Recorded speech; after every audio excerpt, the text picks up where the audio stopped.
Steal this song structure. There's 4 parts to this. So listen here, Christian songwriter. If your music, if your songs feel chaotic, they feel jumbled up, then they probably are, because you're probably not hitting these 4 critical things in your songwriting. And these are very simple and easy things to implement right now into what you're doing.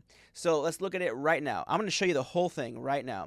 So right here, we have the verse 1, the chorus, the verse 2, and the bridge. And this is how we're going to put a roadmap to our song, okay? So the first thing up, we have verse 1. We're going to want to introduce tension. Introduce tension.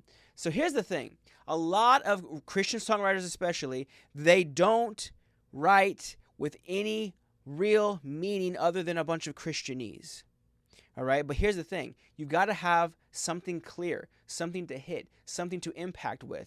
So we're going to start off in our verse by introducing the problem, introducing the story, introducing what we're talking about, right? We're introducing the concept of the song. Okay, so that gets everybody kind of on board with where we're going and what we're talking about. And then in the chorus, we're going to talk about the emotional center, okay? So the chorus is the centerpiece of your song. It is the part that is repeated the most. It is the part that typically people remember the most. So you want to make sure your chorus is spot on. And this is the core. This is the central theme, the central message of your song. So this right here, you're going to want to deliver on this. And you're typically in a chorus situation, you're declaring something, you're making your statement, you're making your point, you're making your theme obvious, or you're resolving a tension, resolving a problem that was introduced in verse 1. So sometimes the theme is solving the problem, all right? So let's move on. Verse number 2, right, was to expand on the story, expand your story. So you don't want verse 2 to simply just be a rehash of verse 1. You want to keep everything moving forward, because if you're just saying the same thing, then why even have it in there, right? Maybe there's certain songs where that works, but for a lot of songs, you don't want to repeat the same thing. So you got to keep the story moving forward. Maybe you can throw in a little twist that you didn't, allude to in the first verse. There's a lot of cool things you can do, but at the end of the day, verse 2, you're wanting to keep the progression of the story and the theme going forward.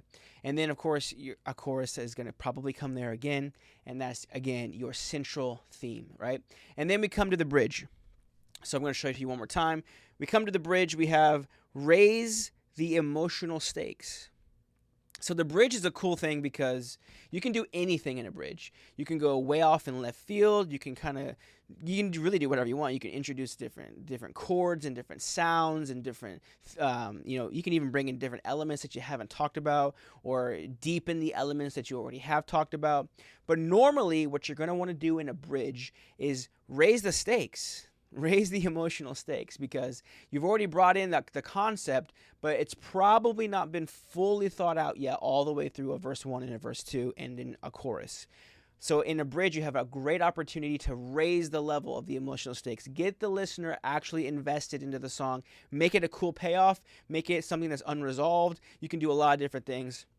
But at the end of the day, you're going to want to raise the emotional stakes, because at the end of the day, guys, people don't always remember what you say.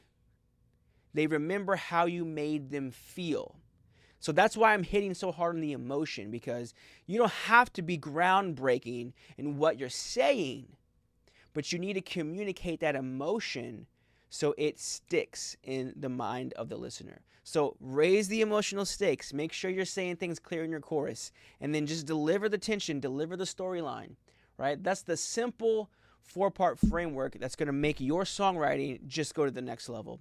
And if you guys do this, I'm telling you, you're going to see a dramatic difference in your songwriting. So if you enjoyed this lesson, then comment below and I'll send you another training.